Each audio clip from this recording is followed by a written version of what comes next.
ബലാത്സംഗ കേസിൽ കഴിഞ്ഞ 6 ദിവസമായി ഒളിവിൽ കഴിയുന്ന എം.എൽ.എ. രാഹുൽ മാങ്കൂട്ടത്തിലിനെതിരെ നിർണായക തെളിവുകൾ ലഭിച്ചെന്ന് പോലീസ്.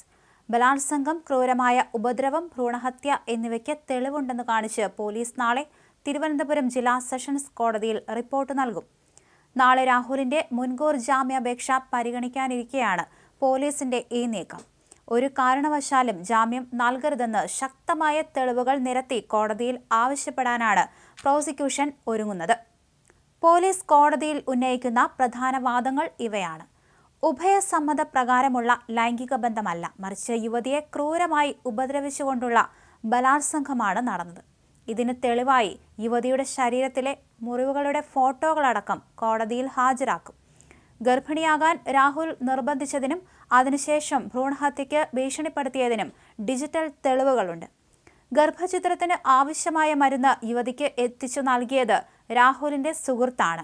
അതിനാൽ യുവതി സ്വന്തം ഇഷ്ടപ്രകാരം എടുത്ത തീരുമാനമല്ല ഭ്രൂണഹത്യയെന്നും പോലീസ് ചൂണ്ടിക്കാണിക്കും. ഗർഭചിത്രം നടന്നതിന് ശേഷം മാനസികമായി തളർന്ന യുവതി 2 തവണ ജീവനൊടുക്കാൻ ശ്രമിച്ചതിന് തെളിവായി മെഡിക്കൽ രേഖകളടക്കം കോടതിയിൽ ഹാജരാക്കും. അടച്ചിട്ട കോടതിയിൽ ജാമ്യാപേക്ഷ പരിഗണിക്കണമെന്ന് രാഹുൽ. അതിനിടെ തന്റെ മുൻകൂർ ജാമ്യാപേക്ഷ നാളെ അടച്ചിട്ട കോടതിയിൽ പരിഗണിക്കണമെന്ന് ആവശ്യപ്പെട്ടുകൊണ്ട് രാഹുൽ മാങ്കൂട്ടത്തിൽ കോടതിയിൽ പ്രത്യേക ഹർജി നൽകി. തന്റെ സ്വകാര്യത മാനിക്കണമെന്നാണ് എം.എൽ.എയുടെ ആവശ്യം. രാഹുലിന് കൂടുതൽ കുരുക്കുമുറുകുന്ന സാഹചര്യത്തിൽ നാളത്തെ കോടതി നടപടികൾ സംസ്ഥാന രാഷ്ട്രീയത്തിൽ അതിനിർണായകമാകും. രാഹുൽ മാങ്കൂട്ടത്തിൽ എം.എൽ.എക്കെതിരെ വീണ്ടും ബലാത്സംഗ പരാതി ഉയർന്നതോടെ രാഹുലിനെ പൂർണ്ണമായും കൈവിടാൻ ഒരുങ്ങി കോൺഗ്രസ്. രാഹുൽ മാങ്കൂട്ടത്തിനെതിരായ പുതിയ പരാതി ലഭിച്ചെന്ന വാർത്ത സ്ഥിരീകരിച്ച് കെ.പി.സി.സി നേതൃത്വം പരാതി ഡി.ജി.പിക്ക് കൈമാറിയിട്ടുണ്ട്. കെ.പി.സി.സിക്ക് പരാതി ലഭിച്ചത് ഇന്ന് ഉച്ചയോടെയാണ്. ഇതോടെ രാഹുലിനെതിരെ കൂടുതൽ നടപടികളിലേക്ക് കടക്കാനാണ് കെ.പി.സി.സി ആലോചന. കെ.പി.സി.സി അധ്യക്ഷനാണ് പെൺകുട്ടിയുടെ പരാതി ലഭിച്ചിരിക്കുന്നത്. നേരത്തെ പരാതി വന്നതിന് പിന്നാലെ രാഹുൽ മാങ്കൂട്ടത്തിലിനെ സസ്പെൻഡ് ചെയ്തിരുന്നു. വീണ്ടും പരാതി വന്നതോടെ പുറത്താക്കാനുള്ള നടപടികളിലേക്ക് കടന്നേക്കുമെന്നാണ് സൂചന.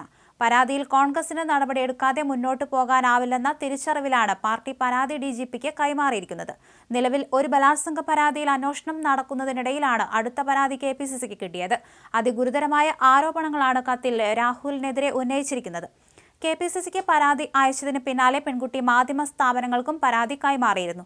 ക്രൈംബ്രാഞ്ചിനോട് രാഹുലിൽ നിന്ന് നേരിട്ട പീഡനത്തിന്റെ വിശദാംശങ്ങൾ വെളിപ്പെടുത്തിയതായും പെൺകുട്ടി പരാതിയിൽ പറയുന്നുണ്ട്.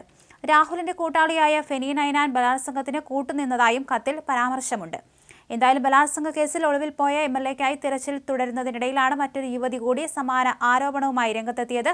വിവാഹ വാഗ്ദാനം നൽകി ബലാത്സംഗം ചെയ്തു എന്നാണ് യുവതിയുടെ പരാതിയിൽ പറയുന്നത്.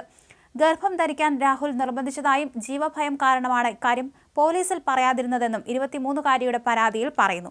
സാമൂഹിക മാധ്യമത്തിലൂടെയാണ് രാഹുലിനെ പരിചയപ്പെട്ടത്. കുടുംബത്തിന്റെ അനുമതിയോടെ വിവാഹത്തിന് തയ്യാറാണെന്ന് രാഹുൽ മാങ്കൂട്ടത്തിൽ പറഞ്ഞിരുന്നു. പിന്നീട് ഒഴിവാക്കുകയായിരുന്നു.